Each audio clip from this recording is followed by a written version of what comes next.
വസ്ത്രങ്ങളെല്ലാം കീറിയായിരുന്നു. അങ്ങനെയാണ് നമ്മൾ ഇത് മുണ്ട് അഴിച്ചു പിടിപ്പിക്കാൻ ഒരു തോന്നൽ ഉണ്ടായിരുന്നു. സ്ത്രീയല്ലേ,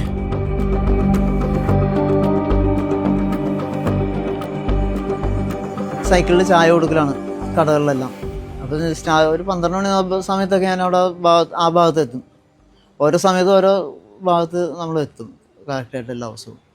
ആ സമയത്താണ് ഒരു 12 മണി സമയത്താണ് സംഭവം നടക്കുന്നത്.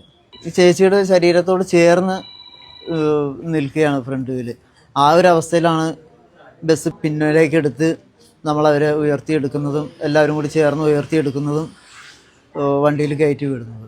കാല് നിലത്ത് കുത്താനുള്ള ബുദ്ധിമുട്ടാണ് അവർ സംസാരിച്ചുകൊണ്ടിരുന്നത്. അന്നേരം വസ്ത്രങ്ങളെല്ലാം കീറിയായിരുന്നു. അങ്ങനെയാണ് നമ്മൾ ഇത് മുണ്ട് അഴിച്ചു പിടിപ്പിക്കാൻ ഒരു തോന്നൽ ഉണ്ടായിരുന്നു. സ്ത്രീയല്ലേ, നമ്മൾ വസ്ത്രമില്ലാതെ കൊണ്ടുപോകുമ്പോഴത്തേക്കും ഒരു ബുദ്ധിമുട്ട് അത് മനസ്സിൽ വരികയും അതുകൊണ്ടുള്ള ഒരു ഇതും ആണ് ചെയ്യുന്നത്. കുറേ നേരം കഴിഞ്ഞ് ഇവരെ വണ്ടിയിൽ കയറ്റി വിട്ടതിന് ശേഷം അവിടെ അടുത്തുള്ള ഒരു കൂട്ടുകാരൻ തുണിക്കടയിൽ തന്നെ ഒരാൾ മുണ്ട് കൊണ്ടുവന്ന് തരികയാണ് ചെയ്തത്.